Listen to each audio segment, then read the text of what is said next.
আসসালামু আলাইকুম প্রিয় বন্ধুরা। আজকে যে মোবাইলটা নিয়ে আসলে মোবাইলটার মডেল হচ্ছে স্যামসাং গুরু মিউজিক সেটগুলো আসলে। তো যে কোনো নর্মাল সেটের অটো রিডিং শট দেখেন, এটা কিন্তু অটো রিডিং, হ্যাঁ দেখেন পাওয়ার সাপ্লাই প্রেস করার আগেই কিন্তু একটা রিডিং নিচ্ছে, হ্যাঁ পাওয়ার সাপ্লাই। তো এটা অটো রিডিং শট। তো আমরা মোবাইলটা ধোয়া থেরাপি দিয়ে রেখেছি আগেই। তো এখন দেখবো মানে মোবাইলটা আমরা কীভাবে সমস্যার সমাধান করবো। দেখেন যখনই কোনো মোবাইল অটো রিডিং শট পাই তাহলে আমরা অবশ্যই মোবাইলটাকে স্টিল করে রিমুভ করে আমরা শর্ট কোথায় আছে আগে সেটা চেক করতে হবে। কোথায় কোথায় আমরা শর্ট পাই দেখেন এই মোবাইলের এই ক্যাপাসিটিটা শর্ট আছে, হ্যাঁ এই ক্যাপাসিটিটা শর্ট আছে।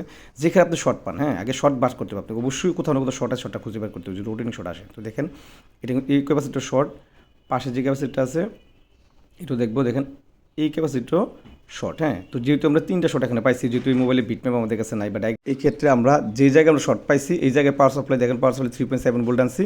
আর আমরা গ্রাউন্ড পাওয়ার সাপ্লাই মাইনাসটা আমরা গ্রাউন্ডে টাচ করবো, আর পজিটিভ লাইনটা আমরা ওই যে জায়গায় আমরা শর্ট পাইছি সেই জায়গায় আমরা ক্লিয়ার মানে লাগাবো, ঠিক আছে। অবশ্যই যে কোনো মোবাইলের শর্ট ভাঙেন এই একই নিয়ম, এই নিয়মটা আপনি ফলো করলে হবে। দেখেন আমরা এখানে টাচ করার পরে সাথে দিয়ে ক্যাপাসিটার গরম হয়েছে, মানে ক্যাপাসিটারটা আমরা রিমুভ করে দেবো। রিমুভ করার পর দেখবো আমরা সমস্যাটা সমাধান হলো কিনা, আমরা শর্টটা গেছে কিনা। আমরা মিটারে চেক করলে হবে, যদি লাইন শর্ট চলে যায় তাহলে অবশ্যই আপনার মোবাইল অফ হয়ে যাবে। তারপর আমরা মোবাইলটা, আমি শিওর যে মোবাইলটা আমার ইতিপূর্বে অনেকগুলো কাজ করছি, আর আমার ইতিপূর্বে আমার ইউটিউব চ্যানেলে অনেকগুলো শর্টের ভিডিও আছে। দেখেন মোবাইলের শর্ট কিন্তু চলে গেছে আমাদের মোবাইলের শর্টটা, শুধু এই ক্যাপাসিটিটা শর্ট থাকার কারণে সেটা ডেড হয়েছিল, হ্যাঁ সেটা অটোডিক শর্ট হয়েছিল। দেখেন এই ক্যাপাসিটি এখন কিন্তু আমাদের ক্যাপাসিটার শর্ট নেই, মানে মোবাইলটা কোনো শর্ট নেই, ক্যাপাসিটার রিমুভ করার পর কোনো শর্ট নেই।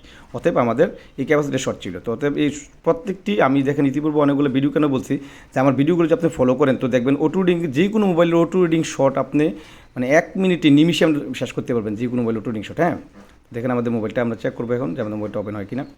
আমি যেই নিয়মটা দেখাইছি আপনাকে, পজিটিভটা আপনি শর্টের জায়গায় লাগাবেন, হ্যাঁ যেই জায়গায় শর্ট পাইছেন ওই জায়গায় লাগাবেন। আর আমরা পাওয়ার সাপ্লাই যে গ্রাউন্ড আছে সেটা মাদারবোর্ডের যে কোনো জায়গায় গ্রাউন্ডের সাথে টাচ করে দেবেন, হ্যাঁ। এই নিয়মে আমার এই শর্ট ভাঙার নিয়মগুলো যদি আপনি ফলো করেন তো আপনার অবশ্যই আমি শিওর যে আপনি যে কোনো মোবাইলে অটোডিং শর্ট আসুক, ফুল শর্ট আসুক, বাকলাইন শর্ট আসুক, যে কোনো শর্ট আসুক আপনার বলে অবশ্যই আপনি ভাঙতে পারবেন। তো আজকে এই পর্যন্তই, ভালো থাকবেন, আল্লাহ হাফেজ। আমার চ্যানেলকে সাবস্ক্রাইব করে রাখবেন।